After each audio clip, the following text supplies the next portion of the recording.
Nós vamos abrir nossas Bíblias e logo após orar, ler e logo após orar, e vamos tratar a respeito. A terceira puxada é uma palavra estranha para muitos. De onde veio isso? O que significa isso?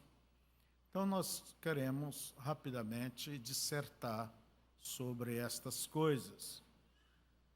Não estaremos usando um texto, quer dizer, uma coisa separada. Nós estaremos falando dentro de um contexto, tudo aquilo que o irmão Brana, ele falou. Então eu quero seguir aquela cronologia que nós falamos domingo passado. Quem não assistiu, eu aconselho que assista, veja. E o primeiro passo dessa cronologia é justamente a terceira puxada. Eu vou indo passo a passo de acordo com a cronologia. É claro que a gente vai juntar muitos fatos da cronologia em um só para que dê a escola dominical. Lendo Apocalipse 10. E vi outro anjo forte que descia do céu, vestido de uma nuvem, e por cima da sua cabeça estava o arco celeste, e o rosto era como o sol, e os seus pés como colunas de fogo. E tinha na mão um livrinho aberto, e pôs o pé direito sobre o mar e o esquerdo sobre a terra. E clamou com grande voz, como quando brama o leão. E havendo clamado, os 7 trovões fizeram soar as suas vozes. E sendo ouvidos dos 7 trovões as suas vozes, eu ia escrevê-las. Mas ouvi uma voz do céu que dizia: sela o que os 7 trovões falaram e não o escrevas. E o anjo que vi estar sobre o mar e sobre a terra levantou a mão ao céu e jurou por aquele que vive para todo sempre, o qual criou o céu e o que nele há, e a terra e o que nela há, e o mar e o que nele há, que não haveria mais demora, quer dizer, está perto. Mas nos dias da voz do 7º anjo, que é o mensageiro de Laodiceia, quando tocar a sua trombeta, se cumprirá o segredo de Deus, como anunciou aos profetas seus servos. Oremos. Pai, faça com que estas coisas, estas verdades que nos foi trazido pelo teu profeta, tu trouxeste através deste canal, seja compreensível a cada um. Em nome de Jesus eu rogo, amém. Assentai-vos. Primeira coisa eu sinto de comentar sobre essa leitura. E vi um anjo forte que descia do céu, vestido de uma nuvem, e pôs por cima de sua cabeça estava o arco-íris, né?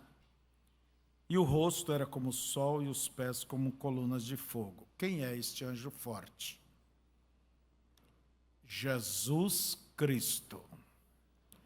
Jesus Cristo. Agora eu faço uma pergunta.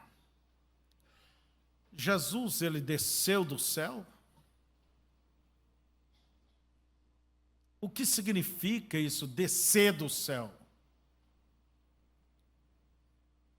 Ou ele está com a igreja, eis que estou convosco todos os dias? Porque se ele desceu, ele não estava com a igreja, então. Então, você tem que entender, essa palavra desceu, em outras palavras, e manifestou. Deus, Jesus, se manifestou nesta hora, neste tempo final. Entende? É como manifestou. Você não pode tomar literalmente, está descendo. Ele vai descer literalmente para buscar a sua igreja no arrebatamento. Agora, Todas essas manifestações espirituais, elas são manifestações. O mesmo Senhor descerá com alarido. Ora, descerá quer dizer manifestará, falando com alarido, trazendo a mensagem. É tão simples. E o profeta, Deus enviou o profeta, não foi para complicar as coisas. Eu não creio que veio para complicar. A Bíblia por si, se vai querer interpretá-la intelectualmente, ela já é complicada. Deus enviou o profeta para simplificar. Entende? Nos falar em uma linguagem simples, compreensível, que não precisa de você espremer o teu cérebro como espreme torresmo para entender as coisas. É dessa maneira que eu olho para Deus. Ele é simples e age em simplicidade. Então, vamos falar sobre essa terceira puxada. De onde surgiu, de onde veio essa expressão, terceira puxada? Se tem terceira, tem que ter primeira, segunda. E a terceira, né? De onde vem?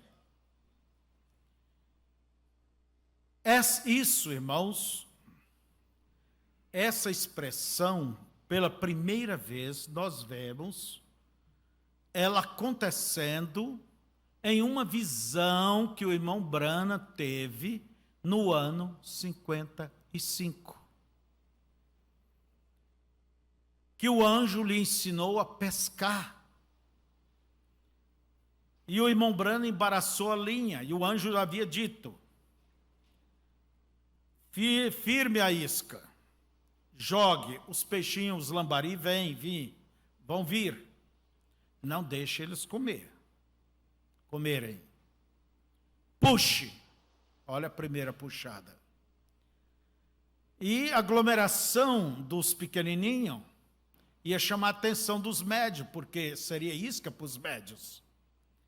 Não deixe eles comer. Puxe, segunda puxada. E a intenção era pegar aqueles peixes graúdos que o Eliseu gosta de pegar lá na ilha, né, Eliseu? É pegar os peixão grande. Gente, isso são símbolos. O que significa peixe? Almas. O que significa o peixão grande? Simples, o profeta mesmo fala. A verdade, o peixão é você, é o eleito. Sou eu. E justamente nessa visão, no ano 55, estamos começando lá de trás, foi quando o anjo falou para o irmão Branham, ele enrolou a linha, né? Ele tentou atender os pastores e pentecostais, ensinar. Ele até se viu metendo uma cordinha dentro do cadarço grosso, dentro de uma coisa, sapatinho de bebê, e não dava, não entra. E Deus disse, não, você não pode ensinar bebês pentecostais essas coisas, eles não entendem. Então, o irmão Branham enrolou a linha. E o anjo disse, não faça isso. Eu vou tentar fazer chorando, nervoso, né? Daí o anjo explicou o que é a primeira puxada. Foi quando lhe foi dado o sinal na mão para você conhecer as enfermidades.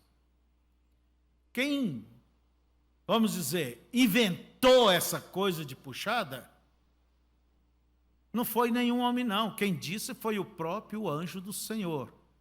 A primeira puxada foi quando lhe foi dado o entendimento, o poder para conhecer. O irmão Branham pegava com a mão esquerda, se não me engano, a mão direita do paciente, e a mão dele se inflamava, criavam certos aspectos, e pelo Espírito era discernido o tipo de doença, e nunca falhou uma sequer desses discernimentos.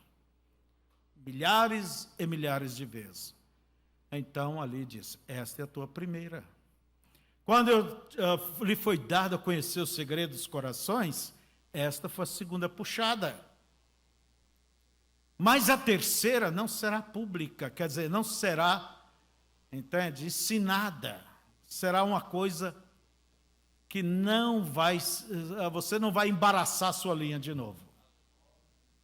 A terceira, então, a primeira ninguém tem dificuldade sobre a primeira puxada, a segunda puxada. E quando foi que o anjo falou com o irmão Brana, entende? Foi na caverna, entende? Foi lá na caverna no ano 46. Você tem a mensagem chamada Como o Anjo Veio a Mim, e a sua comissão. Lhe será dado 2 sinais, como foi dado a Moisés, o profeta. Primeiro, conhecer pela mão as doenças, vírus ou germes, né? Segunda coisa, se você for sincero, vai chegar o momento de você conhecer o segredo dos corações. Se eles não crêem na primeira puxada, eles vão crer na segunda. Quem é que não vai crer se a sua vida fica debulhada? A pessoa crê, tem que crer. E isso aconteceu na cidade de Regina, no ano 49. No ano 49. Então, ali na caverna, a comissão que Deus deu ao profeta era que ele deveria deixar a igreja dele, ele deveria fazer o trabalho de evangelista. Não que ele era evangelista, mas fazer o trabalho de um evangelista. E o irmão Branham, ele ficou com medo, com receio. Por quê? Onde se vê evangelista, missionários, é uma pedição de dinheiro aí, é um comércio. Ele disse, Senhor, eu vou. Mas desde que o Senhor provê para mim o sustento. Só ao passar ao prato, quer dizer, a salva no meio do povo, que ali entra a quantidade suficiente para atender essas campanhas. Porque não era campanha de 200, 1.000 pessoas, ou 500 ou 1.000 pessoas. Era milhares de milhares, era coisa pesadíssima. Isso tinha que entrar, era rolo de dinheiro para atender todas as coisas. E Deus, e o irmão Branham disse, aí ele fez uma promessa, guarda isso. Porque no dia que, enquanto o Senhor me sustentar, eu estarei no campo fazendo esse trabalho. Agora, o dia que falhar, eu tenho que parar. Eu vou parar. Foi o voto dele, foi o acerto dele entre ele e Deus. Foi o negócio deles. Entende? Estou falando bem simples para você ver. Então, tudo foi bem, tudo foi bem. Deus sempre proveu as coisas. Durante 9 anos, a coisa transcorreu tranquilamente. Desde 47, que foi realmente quando ele se desprendeu de sua igreja. Mas no ano 55, de 47 a 55, se eu não me engano, as minhas contas, dá 9 anos. 47, 48, 49, 50. 55, 9 anos. A coisa falhou. Ele foi fazer uma reunião em São Bernardo, ali na Califórnia. Entende? Na Califórnia. Creio que é isso. Ou Flórida. Eu não sei bem onde é, mas vamos ver já. E faltou $15.000. $15.000. E ele não tinha dinheiro. Teve irmãos que pôs a mão no bolso, pegou e pagou. Mas o irmão Branham não aceitava isso, ele achava que tinha que pagar esses irmãos, porque esse não foi o voto que ele fez a Deus. O dia que não entrar o suficiente na oferta, eu paro. Vocês estão entendendo? Graças a Deus. Vamos então. E eles foi uma pessoa super sincera e sensível a Deus. Então, irmãos, eu quero, antes de ler alguma coisa aqui, mostrar a vocês que visão, que sonhos, são símbolos. Vamos ler sobre a visão que ele teve ali, a visão da tenda, mais conhecida como a visão da tenda. Entende? Houve pessoas que andou construindo tendas, entende? Literalmente. Gente, são simbólicas essas coisas. Toda vida que você tem um sonho, ele nunca vem no pé da letra como você vê. Ele quer dizer alguma coisa, é igual o livro de Apocalipse. São símbolos, você vê ali dragão, você vê ali anjo, vê mais isso, vê mais aquilo, vê trombetas, entende? Vê a grande meretriz. São símbolos. O Apocalipse é um livro de símbolos. Agora, saber o que diz esses símbolos é Deus.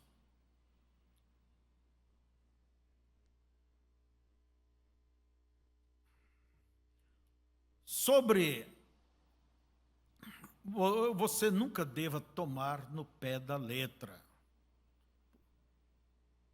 Mesmo que o sonho pareça que está dizendo isso, às vezes é outra coisa. Por isso que você tem que ficar de reserva, olhando, vendo os acontecimentos logo a seguir, você vai ver que aquilo vai se cumprir. Daí você diz, tá, Deus me deu um sonho. Mas nem o irmão Branham, sendo um profeta, ele sabendo o que significava o sonho, ele nunca dizia para a pessoa, a não ser que Deus lhe dissesse. Porque, como homem, nós podemos interpretar da nossa forma. E um sonho, ele é como uma profecia, um sonho interpretado é uma profecia. Então, irmãos, nós já falamos sobre o ano 46, quando o anjo encontrou com ele na caverna, mandou que fizesse a obra de um evangelista, repetindo, eu estou repetindo. E que ele, entende, fizesse essa obra, e ele disse que Deus, se Deus sustentasse esse trabalho, sem ele estar implorando, suplicando para o povo, tudo bem. Então, ele foi fiel em tudo isto. Houve pessoas por fora que chegou a dar $1.500.000 para ele. Ele rejeitou. Mas eu creio que se aquela pessoa pusesse no prato, na oferta, ele aceitaria, porque tinha que vir desse lugar.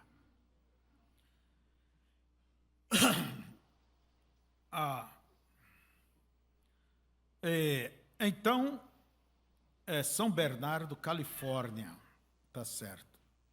Eu tenho aqui em mãos um livro que eu recomendo a todos vocês terem ele.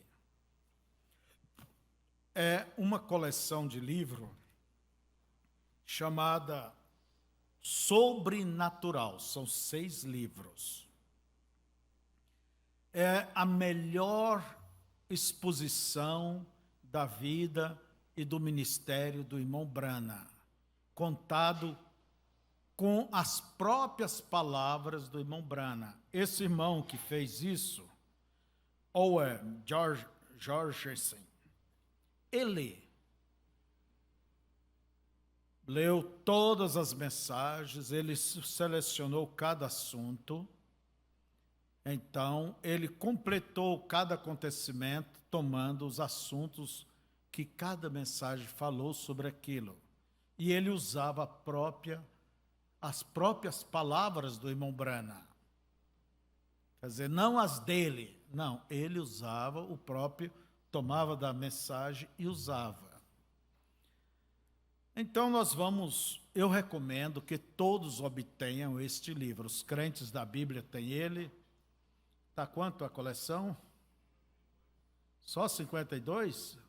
Parece que barateou. Eu não sei quantos tem, mas vocês encomendem, vocês da internet. E nós também, pela graça de Deus, fizemos a leitura disso. Não é vendido, mas você tem que dar o pendrive. Entende? A leitura de todos eles. E o irmão Anildo pôs a coisa certinho. E tudo isso é para beneficiar a vocês. Então você pode estar viajando, colocar ali o pendrive e ouvir. Então, se alguém deseja, vocês ou quem me ouve ou ouvirá, entre em contato com os crentes da Bíblia e solicite. Entende? E quem não tem isso, eu para mim está perdendo um grande tesouro. É o melhor de todos os trabalhos a respeito do irmão Brana e um dos mais fiel. Então eu vou tomar essa literatura, o capítulo 5, é o livro 5, O Mestre e sua rejeição. 1955 a 1960. Ela é uma coleção que vem tratando ano por ano, cronologicamente, sobre o irmão Brana e o seu ministério e todos os acontecimentos. Eu vou tomar da página 90, vou ler. 5 dias de campanha, onde a coisa lá não entrou o suficiente, né? Miner Angarbright mencionou que as ofertas eram bem menores do que as despesas.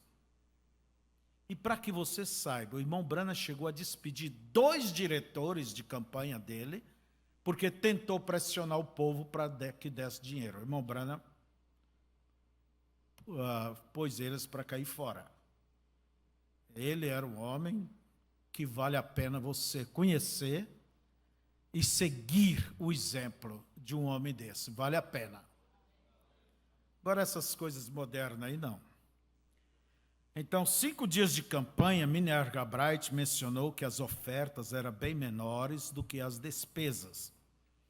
Ele pediu a Billy para permiti-lo pressionar as pessoas a colocarem mais dinheiro no prato da coleta quando ele passasse pela audiência toda noite. Como sempre, Bill, é o irmão Brana, Bill se recusava a permitir qualquer um implorar por dinheiro em suas reuniões. Ele sabia de outros evangelistas que apelavam muito e duramente para doações maiores. Billy sempre pensou que tais táticas enfraqueciam a credibilidade. Quando seu próprio ministério começou, ele prometeu ao Senhor que ele nunca imploraria por dinheiro. E estava determinado a manter a sua palavra. Depois do último culto, no dia 20 de novembro de 55, né? Miner Angarbright disse a Billy que a campanha em São Fernando, tinha sido encerrada com um débito de $15 mil. Bill voltou ao hotel onde estava ele, sua esposa e filho, estavam hospedados. Era 2h da manhã. Embora ele planejasse viajar para casa às 4h30, Billy não se sentiu com sono. Ao invés disto, ele saiu do hotel, encontrou um lugar retirado e ajoelhou-se para orar. A lua clara obscureceu as estrelas, logo o ar frio da noite vazou através do fino tecido de suas calças, fazendo-o tremer automaticamente. Ele quase nem notou o desconforto. Ele pensou na promessa que tinha feito a Deus 9 anos antes, quando ele começou essas campanhas de fé cura. Quando o anjo do Senhor lhe disse para levar este dom de cura divina as pessoas do mundo. Bill percebeu que tal enorme tarefa exporia a grandes tentações. Na Bíblia, ele notou 3 perigos que poderiam arruinar um ministério: dinheiro, mulheres e popularidade. Balaão caiu porque era ganancioso. Sansão caiu porque ele desejou Dalila. E o rei Saul caiu quando seu orgulho o levou a desobedecer a Deus, e assim ele pôde ser popular no meio do seu povo. Bill sentiu que nem mulheres ou popularidade poderia afetá-lo demais, mas ele não tinha tanta certeza acerca do dinheiro. Ele se cuidava, né? Ele percebeu que custaria milhares de dólares ter grandes campanhas ao redor do mundo. Era possível que Satanás pudesse usar esta necessidade por dinheiro para fazê-lo tropeçar?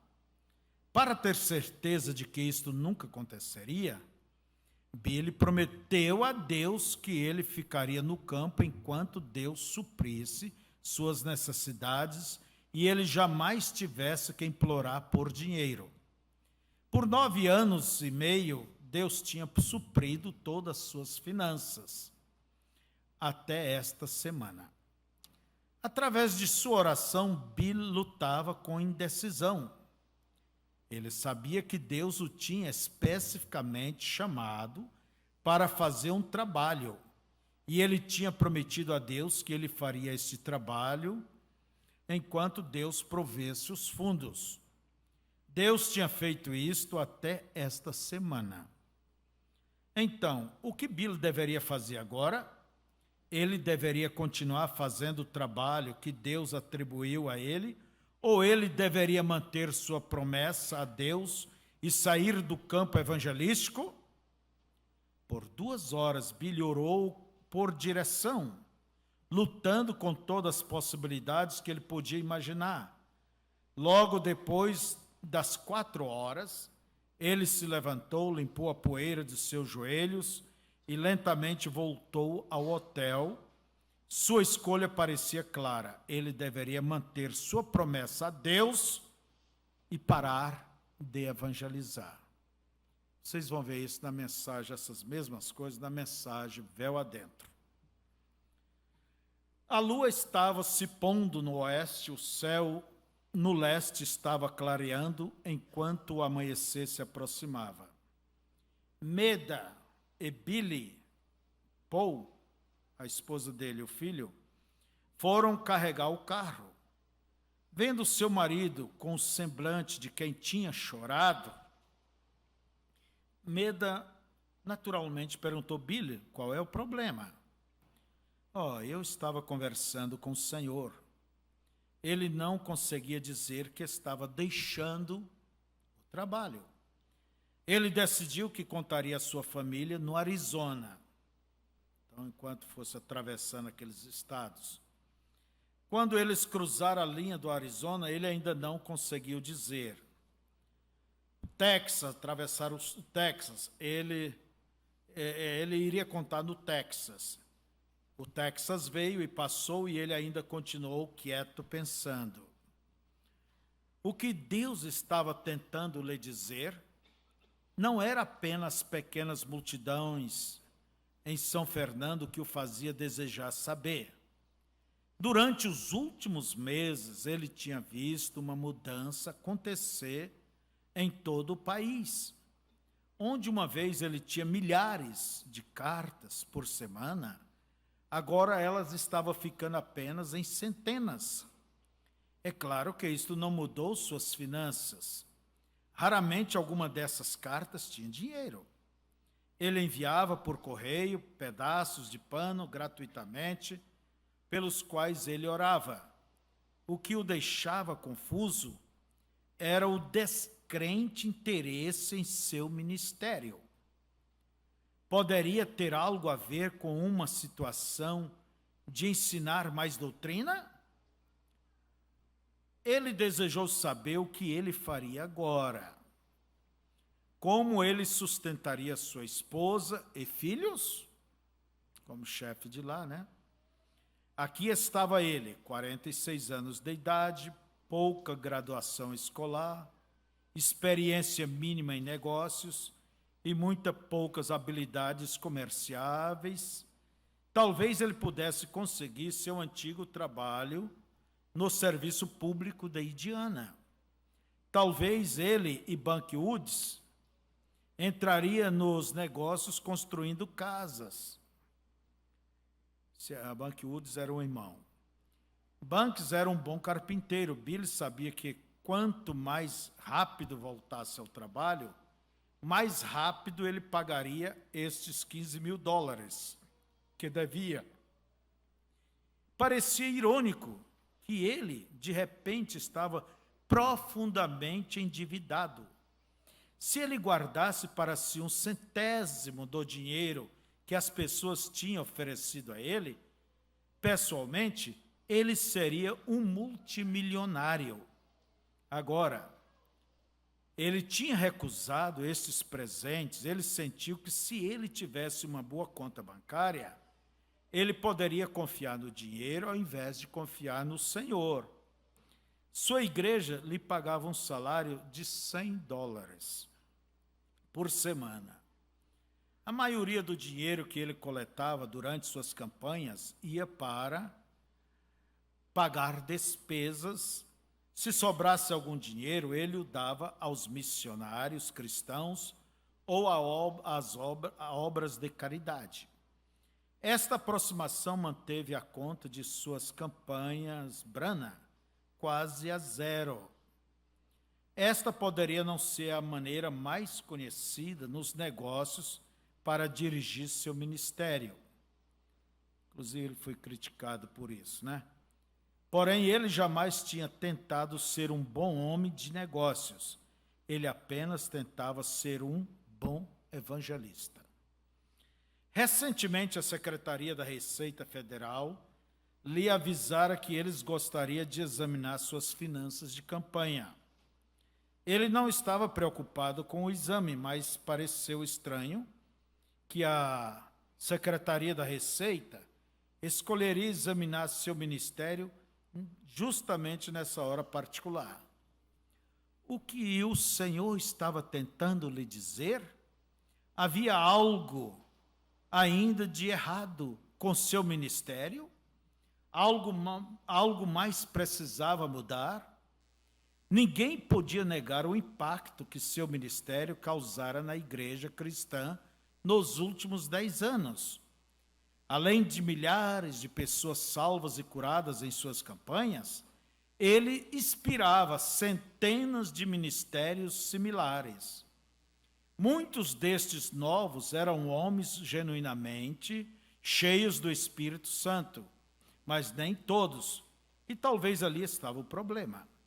Alguns destes imitadores estavam tentando personificar um ministério que eles não entendiam. E assim eles estavam semeando confusão espiritual entre o povo. Certa vez, Billy visitou uma reunião onde um homem clamava ter o dom de cura em sua mão direita. Toda vez que ele tocava alguém para orar, ele gritava: "Sente isto? Você sente isto?" Depois da reunião, Billy o encontrou atrás da tenda e disse: "É mentira e você sabe disto. Certamente você pode enganar muitas pessoas, mas algum dia você terá que responder a Deus por isto." E então, irmão Branham chamou a atenção. Outra vez, Billy visitou uma reunião onde uma mulher clamava ter o dom de discernimento. Ela dizia coisas como: "O Senhor me disse que alguém na audiência está desviado." Ou "O Senhor me disse que alguém aqui tem problema dos rins. Você levantaria sua mão se você for esta pessoa?" Billy pensou: qualquer grande multidão está sujeita a ter cristãos desviados e pessoas com problema nos rins. Este não é um discernimento espiritual. Ela está usando psicologia. Em um culto de uma outra igreja, Billy viu um ministro orar por um homem com problemas cardíacos, empurrando-o de um lado ao outro, enquanto a esposa do ministro batia no chão com uma vara e gritava: "Show! Saia dele, diabo! Show! Show!" Bem, eu vou passar. Ou até pior do que isto foi o evangelista que batia no estômago dos seus pacientes com um punho, dizendo que estava forçando os demônios a saírem. Bem, irmãos, eu vou saltar esse pontinho aqui, porque isso acontece aí fora aos rolos, sabe? Nesse mundo religioso. Se você não está contente com a mensagem, a palavra, visita por aí. Você vai dar valor ao que Deus tem te dado. Depois disso. Um outro dia, então, o irmão Branham ia viajando. Um outro dia se passou enquanto os quilômetros se passava sob suas rodas. Ele ia viajando, eu vou falar, ali, naquele próximo estado, no outro estado. Oklahoma, Missouri, Illinois. Olha, estava longe, né? E, finalmente, Indiana. Quando estava quase em casa, Billy disse à sua família acerca de sua decisão de parar de evangelizar. Billy Paul, seu filho, disse: "Papai, seria melhor você tomar cuidado. Paulo não disse: ai de mim se não pregar o evangelho? Eu não disse que eu pararia de pregar o evangelho. Eu disse que eu pararia com estas campanhas evangelísticas. Eu ainda pregarei no tabernáculo. Talvez o irmão Neville possa pregar nos cultos de domingo de manhã e eu fique com os de domingo à noite. Eu posso até mesmo alugar um auditório em algum lugar para uma reunião internacional onde eu possa orar pelos enfermos." A noite tinha caído, porém as luzes do painel revelavam a preocupação na face de Meda, a esposa dele. Ela disse: "Bill, você sabe que eu amaria ter você em casa conosco, mas olha o que o seu ministério tem feito. Ele começou um avivamento mundial. Eu não posso ver por que Deus iria querer que você parasse com isto. Eu espero que você saiba o que está fazendo." Na verdade, houve um avivamento no ano 47 em diante, aí até 50, 51, sei lá, que varreu o mundo. O irmão Branham foi usado como instrumento para dar o pontapé nesse avivamento, quer dizer, para dar início. Bem, o irmão Branham respondeu: "Eu sei de uma coisa, eu preciso manter minha promessa a Deus." "Deus não te disse para sair do campo", disse Billy Paul. "Isso é algo que você disse a Deus." "Você está certo, filho. Nós esperamos que Deus mantenha suas promessas para conosco. Assim nós devemos tentar manter nossas promessas para com Ele." "Papai, eu penso que você está cometendo um erro." "Se estou, vamos orar para que Deus me corrija." Eles chegaram em casa cerca das 4 da manhã. Antes que Billy se arrastasse para a cama, ele orou novamente para Deus lhe mostrar o que fazer a seguir. Então, apesar de sua perturbada mente, ele adormeceu. Meda acordou às 6 horas para que assim pudesse aprontar Rebeca, né, para ir à escola. Os movimentos dela no quarto acordaram Billy. Ele se assentou ao lado da cama e esfregou seus sonolentos olhos.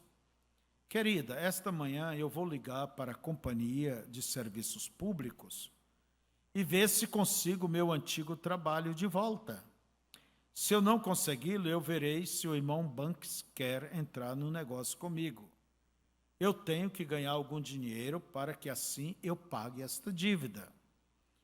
"Billy, ela disse. Você me disse que alguns dos irmãos da Califórnia garantiram aquela campanha? Sendo assim, a dívida tem sido paga. Verdade, mas esta não foi minha promessa a Deus. A maneira pela qual eu vejo é que agora eu devo a estes irmãos $15.000. Bill, eu espero que você saiba o que está fazendo, Meda disse. Bem, eu acho. Ele não terminou a sentença, quer dizer, não terminou de falar, algo estranho estava acontecendo. Ao invés dele estar olhando para sua esposa, ele estava observando 2 garotos com as roupas sujas, vindo de uma estrada de chão em sua direção. Os pés descalços levantavam uma nuvem de poeira, que se apegava às calças esfarrapadas. Eles não estavam usando camisas. Ambos tinham cabelos pretos, desarrumados, olhos escuros e pele de cor parda, queimada pelo sol. Um deles estava puxando uma carroça com rodas de madeira. Querida, disse Billy, olhe quem está vindo. Ele falou para a esposa. Do que você está falando? Meda perguntou. Agora Billy estava aprofundando demais na visão para respondê-la. Então sua esposa saiu do quarto e a visão se tornou tudo. A visão ia aprofundando. Algo poderoso carregou além das crianças até chegar a Miner Argabright, seu diretor de campanha, né? Que sorriu e disse, irmão Brana, está tudo pronto. Nós temos distribuído os cartões de oração e temos uma maneira para te levar e trazer. A reunião já começou, então vá. Obrigado, irmão Argabright.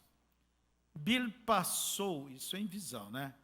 Por seus amigos em direção a uma arena, quer dizer, uma tenda, né? Ao ar livre, com milhares de pessoas de pele de cor parda.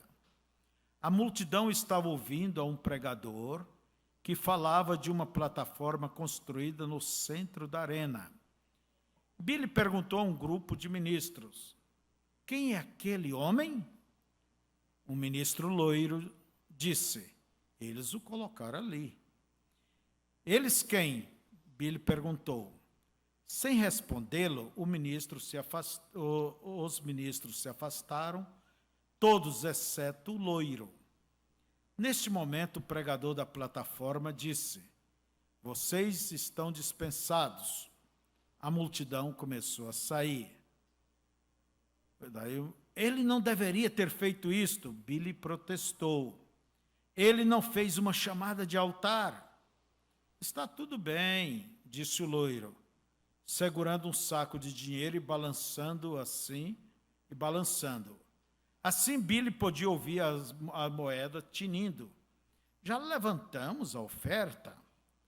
Em desgosto, Billy contestou, desde quando a oferta é mais importante do que as almas ganhas a Cristo? Ignorando a questão, o homem disse, você pregará esta tarde. Agora, a arena estava quase vazia. Isso na visão, lembra? Uma fina chuva começava a cair. Billy disse, teremos sorte se tivermos 12 pessoas essa tarde. O homem encolheu os ombros e disse, Jesus não foi deixado com apenas 12 homens, depois que ele disse a verdade às pessoas? De algum lugar, atrás do ombro direito de Bill, o anjo do Senhor disse, por isso saberás. Então o anjo o levou mais adiante na visão. A próxima coisa que Bill percebeu é que ele estava segurando um sapato de bebê em uma mão e um cadarço na outra. Ele estava tentando enfiar este cadarço grosso no fino ilhote do sapato. Ele não conseguia enfiar o primeiro e começar. Toda vez que ele tentava empurrá-lo através do buraco, mais os fios da ponta se separavam, impedindo o cadarço de passar. Torcendo a ponta do cadarço para deixá-la mais fina, ele continuou tentando, mas quanto mais ele tentava, mais as pontas se abriam. A tarefa parecia impossível. O diâmetro do cadarço era simplesmente grosso demais para passar através do fino ilhó. O anjo do Senhor perguntou: o que você está fazendo? Estou tentando colocar o cadarço neste sapato, mas não consigo. O cadarço não passa pelo buraco. Você está fazendo errado. Use a outra ponta.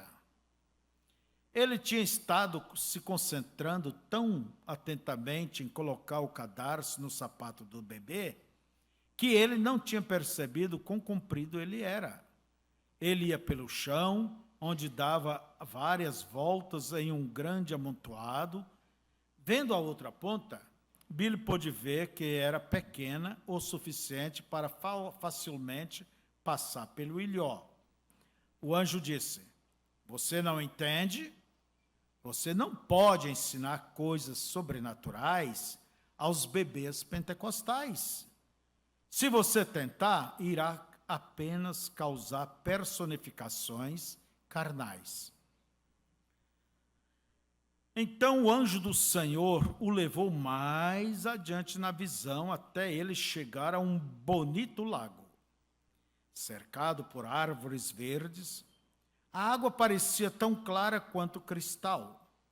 Billy podia ver cardumes de pequenos peixes nadando perto da margem, e mais adiante, ele pôde ver algumas grandes trutas arco-íris. Muitos pescadores estavam jogando o anzol do contorno da costa, mas eles estavam apenas pegando peixes pequenos. Billy pensou: eu sou um bom pescador, eu acho que posso pegar aquelas trutas grandes ali.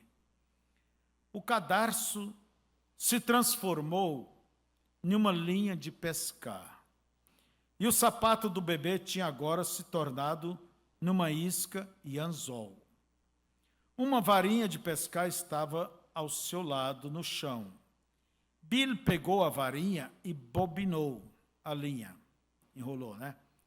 Detrás dele o anjo disse: eu te ensinarei a pescar, mas não quero que você diga a ninguém como fazê-lo. Apenas fique com isto para você mesmo. Entendo, ele respondeu. O anjo disse: primeiro, prenda um anzol na ponta de sua linha e coloque a isca no anzol, então lance a sua linha na água funda. Permita a isca afundar um pouquinho, então puxe-a gentilmente. Isto trará os pequenos peixes ao redor.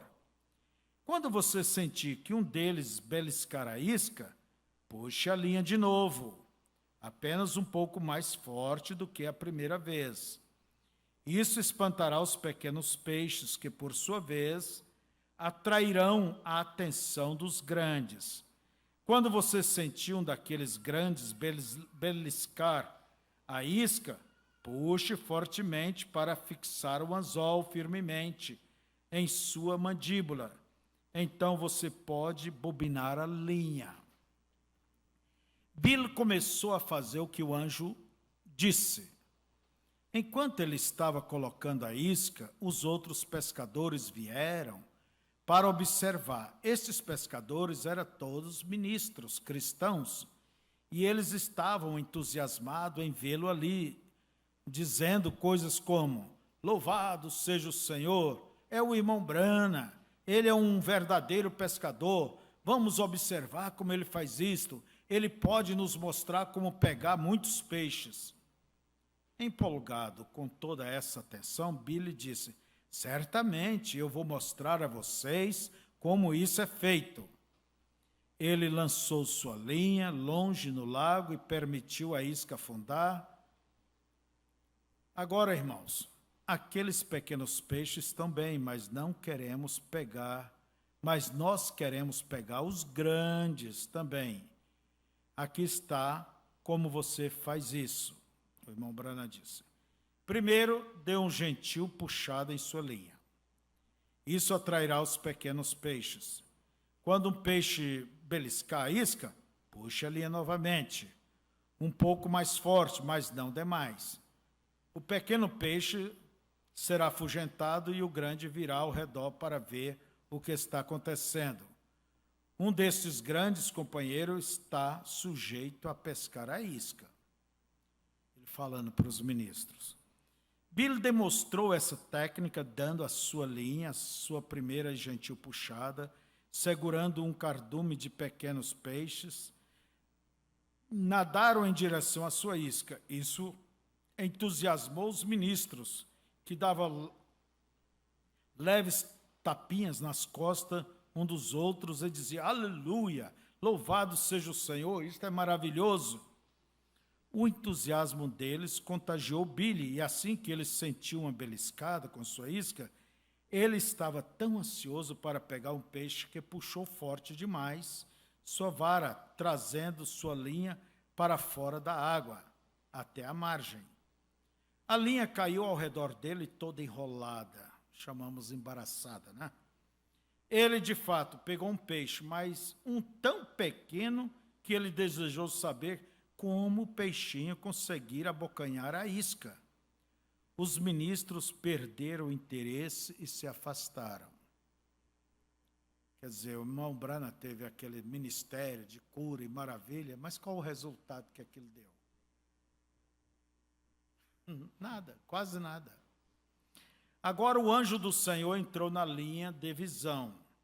Seu cabelo escuro e pele marrom oliva contrastava agudamente com sua vestimenta branca e turbante.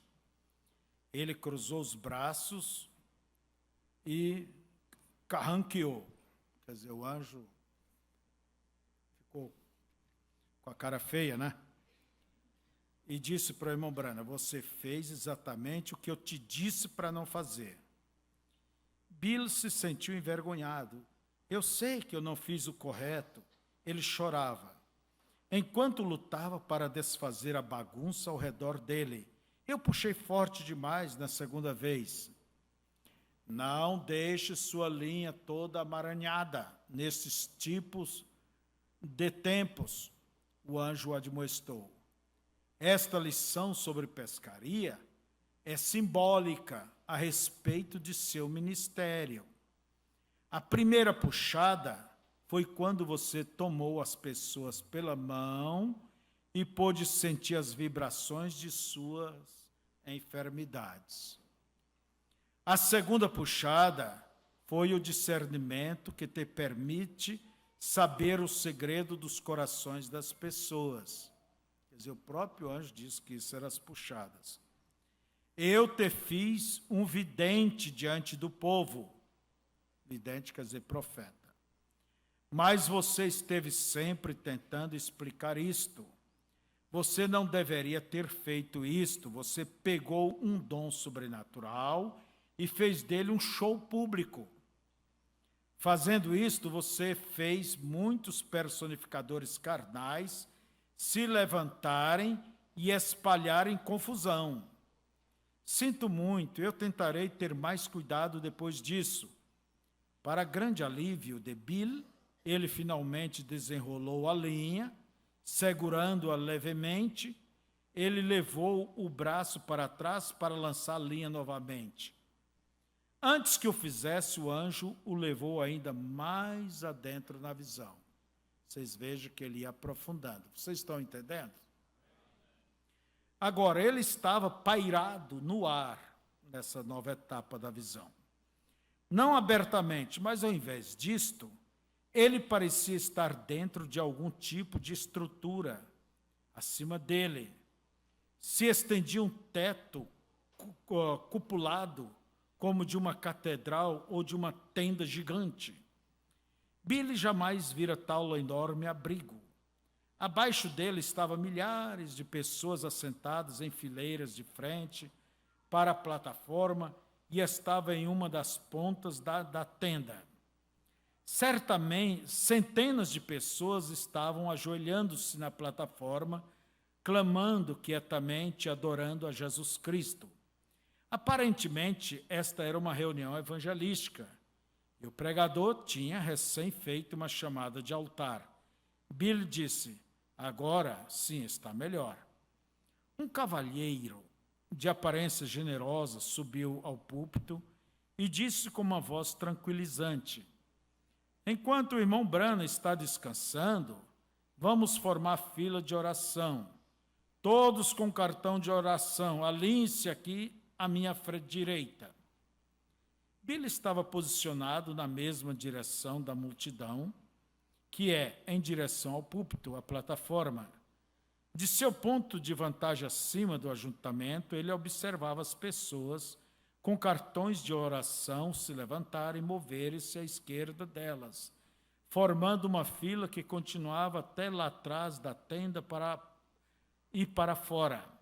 Esta era bem diferente de suas atuais reuniões. Não somente havia muito mais pessoas na fila do que o de costume, como também a estrutura toda da fila de oração era diferente. Preste bem atenção. Na frente da fila de oração havia uma cortina de lona, bloqueando a visão da plataforma daqueles de pé no corredor. As coisas eram diferentes na plataforma também. Entre a fila de oração e o púlpito tinha uma construção retangular, com cerca de 4 metros de largura e 7 de comprimento. É o que chamamos o quartinho, né? Com uma porta em cada ponta. Uma mulher segurando um caderno estava na porta de frente para a fila de oração. Uma outra mulher estava a portas perto do púlpito. Confuso com tudo isto, Billy olhou ao redor, procurando pelo anjo do Senhor. Assim ele poderia pedir para ele explicar. O anjo estava no ar, ao lado dele, distante, à sua direita. Acima do anjo girava aquela luz, lançando chamas de fogo, ressoando com o som pulsante de um redemoinho. Então algo aconteceu que Billy jamais vira antes. A coluna de fogo deixou o anjo do Senhor e planou através do auditório até chegar àquele pequeno edifício da plataforma, quer dizer, naquele quarto, né? Por um momento a luz pairou sobre este pequeno edifício, então ela desceu pelo teto e entrou no quarto. Assim que a coluna de fogo estava fora da visão, o anjo do Senhor disse: te encontrarei ali. Esta é a terceira puxada. Vocês guardem bem. Agora, a fila de oração se movia. A primeira paciente na fila era uma mulher em uma maca. 2 homens a carregavam através da cortina, subiram os degraus e foram através da plataforma, aquele pequeno edifício. A mulher que estava perto da porta, próximo da fila de oração, anotou no caderno o nome da mulher enferma e sua enfermidade. Então os 2 homens carregaram a maca, aquele pequeno quarto. A multidão silenciou enquanto todos focalizavam suas atenções no edifício retangular, na plataforma. De repente, a porta próxima do púlpito se abriu e uma mulher saiu empurrando sua maca e louvando a Deus tão alto quanto ela podia gritar. A mulher de cabelo escuro que estava à porta dos fundos do pequeno edifício parecia ser uma repórter. Ela perguntou à mulher curada: o que aconteceu ali? Eu não sei o que aconteceu. A mulher respondeu: eu estive paralítica por 20 anos e agora olhe para mim. Eu me sinto como se jamais tivesse sido aleijada. A segunda pessoa na fila de oração era um homem de muletas. Ele mancou até o pequeno quarto, mas logo ele saltou para fora, pela porta dos fundos, gritando, levantando suas muletas no ar: Novamente a mulher perguntou: o que aconteceu ali? O homem respondeu: eu não sei, mas olhe para mim, eu posso caminhar. Bill disse ao anjo do Senhor: eu não entendo o que está acontecendo naquele quartinho. Daí o anjo respondeu: não disse o nosso Senhor, quando orares, não deveis ser como os hipócritas, porque eles amam orar nas sinagogas e nas esquinas para que sejam vistos pelos homens. Mas vós, quando orardes, entre em seu quarto, e quando fechares a porta, ore a seu pai que está em oculto, e seu pai que te vê em oculto te recompensará abertamente. Sim, isto é o que o nosso Senhor nos disse para fazer. Eu te encontrarei naquele quarto, o anjo disse. Esta é a sua terceira puxada. Ela não será um show público, entendo. O anjo o carregou abaixo, aquele cômodo, e disse-lhe o que fazer pela terceira vez. Então o anjo contou-lhe um segredo. E referindo-se a essa conversa do irmão Branham com o anjo, Bill disse: amigos cristãos, quando eu deixar este mundo, este segredo estará em meu peito. Mas marque minhas palavras, observe o que vai acontecer a seguir. Então, irmãos, eu quero... vocês vão ter paciência comigo, que eu quero chegar até o fim, mas não vou demorar muito. Visão são simbólicas. Você não sabe bem o que aquilo significa, não é certo? Então, nós vemos aqui ele contando dessa visão. Você vê isso bem explicadinho, igual está aqui, na mensagem Véu Adentro, Visões e Profecias, Ser Guiados pelo Espírito Santo, O Pastor do Redil, todas essas mensagens ele explica minuciosamente. E muitas outras ele explica partes dessa visão. Então, foi isso que aconteceu ali. Agora eu quero parar e falar da minha parte, como eu vejo isso. Houve pessoas que tomou isso literalmente e até criaram uma doutrina. Não, irmão Branham tem que retornar para orar pelos enfermos, para fazer isso, fazer aquilo. Nem Jesus, depois que ele ressuscitou, ele não fez nada disso. Entende? Ainda mais um homem, quando a própria Bíblia diz: ao homem está ordenado morrer uma só vez. E depois vem um juízo. Se ele estivesse vivo, a gente poderia seguir crendo nisso. Mas a morte simplesmente o levou, como qualquer ser mortal. E como se explica isso? São símbolos. Aonde que o irmão Branham recebeu as revelações para pregar os selos? Foi dentro do quartinho, ali na sua própria casa, em Jeffersonville, durante 8 dias. Ele esteve encerrado. Entende? Você diz, então, irmão Febrônio, o que é a terceira puxada? A terceira puxada, irmãos, você vai ver muito bem claro em muitas mensagens. O irmão Branham, ele explica. A terceira puxada, ela consiste de duas etapas. Primeiro, a revelação, a abertura da palavra. Entende?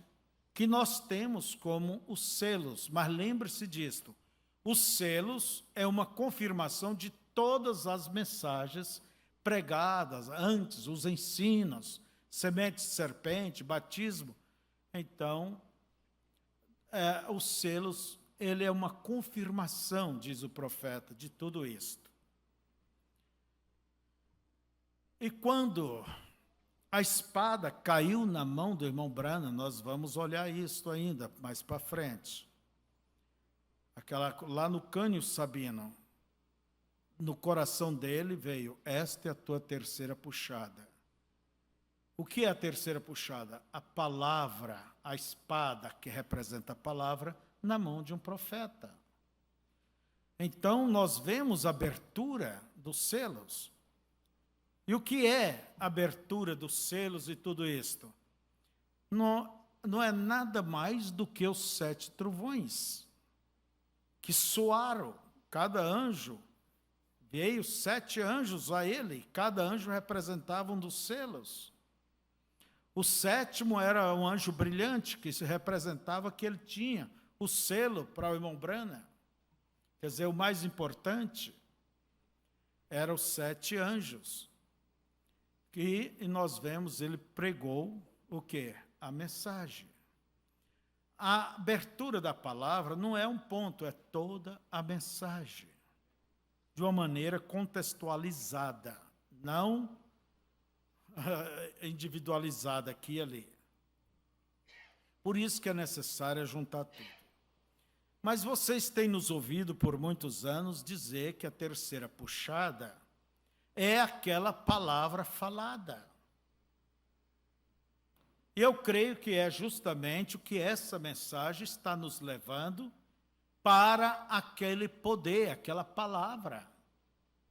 Na mensagem, olhe sempre para Jesus. O irmão Branham mesmo disse: o que vocês viram acontecer comigo, virá sobre vocês, entende? Quando houver o aperto do concílio, quer dizer, aquela dinâmica virá sobre nós. Então eu quero ainda falar, no final da década de 50, entende?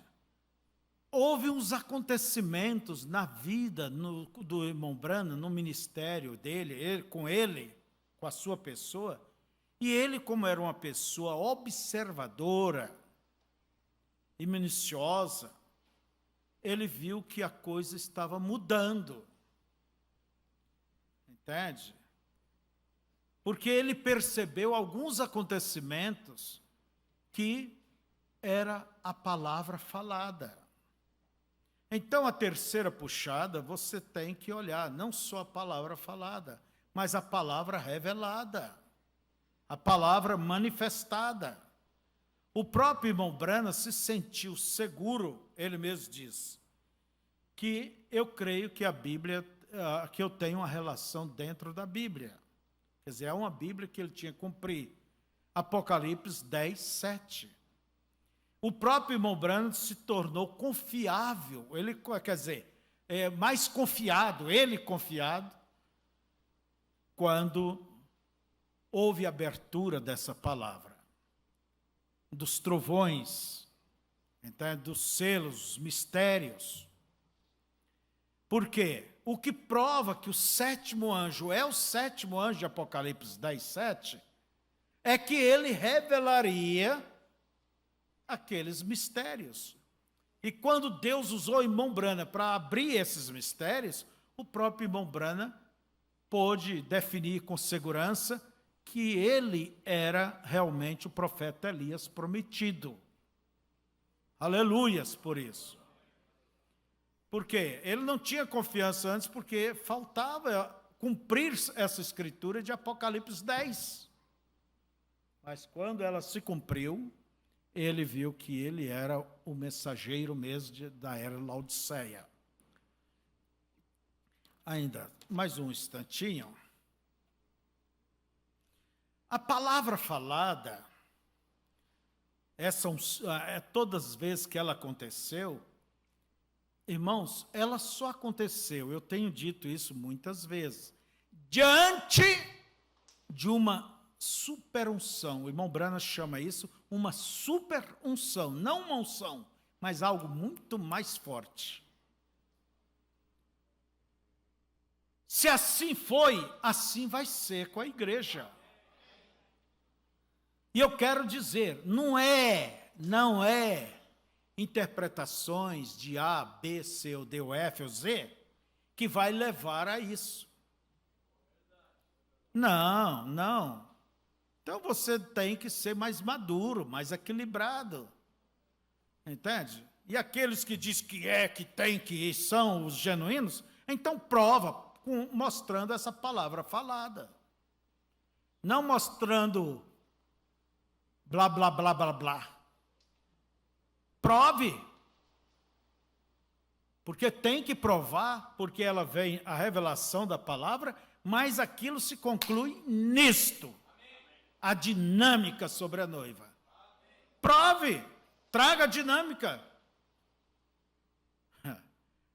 Não vai ter imitação isso aí. Não tem imitação. Aleluias por isso. Na abertura da palavra, mensagem, existe confusão, fizeram confusão, torceram, interpretaram, mas tem uma coisa, os verdadeiros chegarão na dinâmica, na explosão, aquele tremendo batismo que será infundido na igreja a ponto de arrebatá-la. Então o irmão Branham observou, no ano 59, aconteceu 3 vezes o uso dessa palavra falada. A primeira vez foi a ressurreição dos peixinhos. Vou adiantar. Quando ele foi pescar com 2 irmãos, que eram irmãos de sangue também, e Deus tinha dito que haveria uma ressurreição. E um daqueles irmãos pegou um peixinho, entende? E o peixinho engoliu o anzol, guloso, né, o peixinho, e saiu as guerras e tudo. E o irmão jogou o peixinho ali e disse, foi teu último tiro. E a água encostou o peixe na margem, mas dali um pouco, e eles seguiram pescando, né? Mas dali um pouco, desceu aquilo que o irmão Branham chama superunção, e disse para ele que desse vida ao peixinho. Quer dizer, era por ele que tinha que passar isso. E ele disse, peixinho, eu te dou a vida. Olha bem, eu te dou a vida. Sabe o que o peixe fez? Aqueles irmãos ficaram tremendo. Entende? O irmão Branham observou, isso nunca tinha acontecido. Logo mais estava ele caçando o esquilo a segunda vez. E não tinha esquilos ali naquele lugar. E ele pensando em Marcos capítulo 11, se disserdes a este monte, passe daqui para lá, e não duvidares em seu coração, vai ser assim. Ele pensou, isso... não havia a expiação, quer dizer, Jesus não tinha morrido. Ele não entendia. Nisso, a voz disse, veio a ele aquela superunção e disse, o que você está fazendo? Caçando esquilo. Quantos? O necessário, 3. Diga, e eles aparecerão. Isso aconteceu no estado de Indiana. E quando o irmão Branham, ele disse, eu quero que apareça o esquilo tal cor, venha por lá, dê a volta cá, suba e pare naquele pau. E ali, quando viu, lá veio um esquilo, creio que era marrom, e fez o trajeto, bem como ele disse, parou e ele, pau! E o esquilo caiu, ensanguentado. O irmão Branham disse que esfregou os olhos, porque aquilo foi Deus criando. Entende? O peixinho estava ali, mas ali o esquilo foi Deus que criou. E ele depois descreveu para o outro, e matou seus 3 esquilos. Irmão Grimm perguntou para Rebeca, o que vocês fizeram com ele? Comemos. Entende? Na outra semana, o irmão Branham foi caçar esquilos em Kentucky, porque eles permitiam, Kentucky estava permitindo, quer dizer, encerrou do outro lado, mas aqui podia. E, a verdade, Deus deu mais 4 esquilos pelo uso da palavra falada. Então, isso acontecia sempre diante de uma unção, não de interpretações, mas unção. Eu gosto de ver a coisa real. Entende? Então o irmão Branham, ele foi na casa dos irmãos Wright, ele foi com o irmão Bunk, o Woods e o filho dele. Foram buscar o vinho para a ceia, porque essa família fazia o vinho. E ali na casa do irmão, eles conversando e a família reuniu, lá veio a irmã Hatmose, né? Hatmose, a filha do irmão, que era uma viúva, tinha 2 filhos inconversos, rapazolas, e essa família tinha uma filha, o irmão Branham sempre dava uma atenção especial, paralítica. E vejo que o ministério dele nunca pôde fazer nada por ela, mas ele, até quando ia no exterior, mandava cartão postal para essa menina, para essa moça. Então o irmão Branham estava falando, e essa irmã, muito pobre, viúva e pobre, ele conta bem isso, bem detalhado. Na mensagem Novo Ministério, ele conta quando aconteceu cada uma dessas coisas de uma maneira bem amiudada. E quando o irmão Branham estava falando e terminou de falar, ela disse: irmão Branham, isso é tudo verdade, é tudo verdade. Naquela hora que ela falou, é tudo verdade, o irmão Branham disse que aquela superunção baixou a ponto que parece que ia arrebentar a casa. E as pessoas começaram a gritar. E olha o que Deus disse assim: irmã Atia, pela autoridade do Deus Todo-Poderoso, eu te dou a salvação dos seus filhos no nome de Jesus Cristo. Porque o irmão Branham havia dito a ela: assim diz o Senhor, peça. Ela: não sei o que eu vou pedir. Se Deus chegasse para ti e mandasse você pedir uma coisa, o que você ia pedir?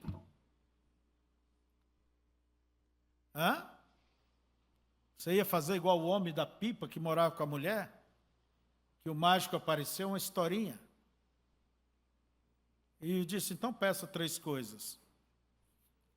A velha esfregou a mão e disse: eu gostaria de uma salsicha grande.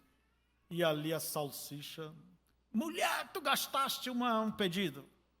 Que isso grude no teu nariz. Lá estava. E o terceiro pedido foi: tira a salsicha dela, né, do nariz dela. Então, o que você pediria? Eu muitas vezes tenho pensado, o que eu pediria? Eu não sei. Porque só um pedido não dá. Eu tenho muitos. Então, veja. E Deus, e a voz havia dito ao irmão Branham, entende? Que Deus daria através dele. A palavra falada não é você orar. Jesus, você nunca vê ele orando. O paralítico chegava: o que você quer? Andar. Ande. O que você quer ver? O cego: quero ver. Veja. O leproso: eu quero ser limpo. Seja. É o próprio Deus em ação. É Deus na igreja que vai fazer isso. Não para show, não para campanhas, para salvação, mas para elevar nossa fé, para nos... E diz o irmão Branham, que será acrescentada a ponto que nos levará à glória. Então, amados, 3 vezes aconteceu no ano 59, por isso o irmão Branham pregou a mensagem Novo Ministério. Outra vez aconteceu no ano 63, quando ele está à parada daquela tempestade de neve ali no Colorado. Diga, e ela te obedecerá. E ele diz que ela volte, tempestade, você volte para onde estava, que o sol brilha durante 3 dias. E ele viu algo empurrando tudo aquilo. e aquela tempestade que os rádios vinham anunciando, televisão, desapareceu. O que é isto? Vocês já ouviram também sobre isso, sabe? Isso aconteceu, se eu não me engano, em outubro, lá pelo mais fim do ano, ele já havia pregado selos. A quinta vez que aconteceu o uso da palavra falada, porque foi 5 vezes. 5 quer dizer graça. Foi quando a esposa dele pegou aquele quisto, que estava virando câncer, e orava e não tinha como, e esperava, e foram ao médico, e a coisa ia ficando pior, pior, pior, e ela foi ao médico para tirar aquilo. Naquela hora, a coluna de fogo veio a ele estava na sua casa. O que é que tu queres? Antes que o médico toque a mão nela, desapareça. Foi a quinta vez. Quando aconteceu isso? Ano 64, lá pelo início, por aí assim, de 64. Então, essas 5 vezes o uso da palavra falada. E vocês sabem que isso é uma demonstração, como disse o irmão Brano, que vocês viram, aconteceu comigo, quer dizer, o uso disso virá em plenitude sobre vocês. Em plenitude. Na mensagem Olhe Sempre para Jesus, ele relata esses 5 acontecimentos. Você diz então, irmão Febrônio, a palavra falada faz parte da terceira puxada? Sim, a terceira puxada em poder. Primeiro você tem que ser ensinado, disciplinado, amadurecido na verdade, para que quando chegar isso, você não vai se portar como um bebê pentecostal. Então, por isso Deus enviou primeiro a sua palavra, abertura a esses segredos, a esses mistérios, entende? Que nós temos ali esses trovões. O que é os trovões? É a revelação de tudo isso. E depois o que está faltando é aqueles sinais de o que é que aconteceu? Não sei. O que é isto? Não sei. Agora vocês observem que a mensagem, a palavra aberta, ela não tem cópia denominacional. E aquela dinâmica também não terá cópia. Vocês estão entendendo? Se você não entender, bem, eu quero que você faça isso. Pegue o primeiro capítulo, vamos dizer, a cronologia dos acontecimentos que terminaram ali na abertura dos selos. Pegue essa mensagem hoje e a próxima vez que estivermos aqui, não vou dizer o próximo domingo, porque eu não sei se vou estar. Eu quero falar sobre alargando a rua. Quando Deus deu essa visão e mandou o irmão Brana, dizendo, quando você vir isso acontecer, isso foi no ano 56 que ele teve essa visão. Você vai a Tucson, aliás, vai a oeste. E isso aconteceu, entende? Veio 6 sonhos para irmãos, cada um dizendo, vai a oeste. Eu te vi no oeste. E o irmão Brana chegou em casa e a rua estava virada. E ele correu no livro que ele anotava, suas visões. Quando isso acontecer, vá para o oeste. Isso foi no final de novembro de 62. Começou, ele teve... Daí ele disse para a esposa, prepare as malas. Pregou a mensagem, senhores, este é o tempo do fim. E logo mais, início em janeiro, dia 2 de janeiro, por aí, ele estava viajando para o oeste, Tucson, com a sua família. E depois nós vamos ver sobre o Cânion Sabino. O que aconteceu ali, quando a espada caiu na mão, essa é a tua terceira puxada, abertura da palavra. E logo depois vamos olhando cronologicamente até o que aconteceu em Sunset, o Monte do Pôr do Sol. Quando ele baixou para tirar os carrapichos da roupa, aqueles 7 anjos vieram e o tomaram. Mas isso foi dia 8 de março, não foi dia 28 de janeiro, não. Não confundam as coisas. Então eu quero ir capítulo por capítulo nesse tema, para que vocês vejam. Então, se você não percebe bem, volte a ouvir 1, 2, 3 vezes, pega as mensagens, tem muitos, e você vai ver que é estas coisas as quais estamos tentando falar para vocês. Fiquemos de pé. Pai querido,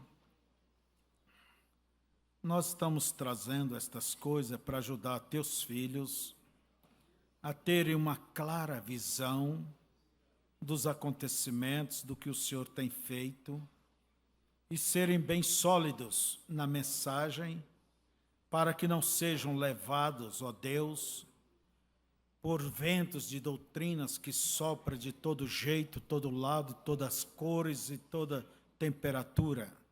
Que o Senhor os ajude. Nada mais é do que para ajudá-los.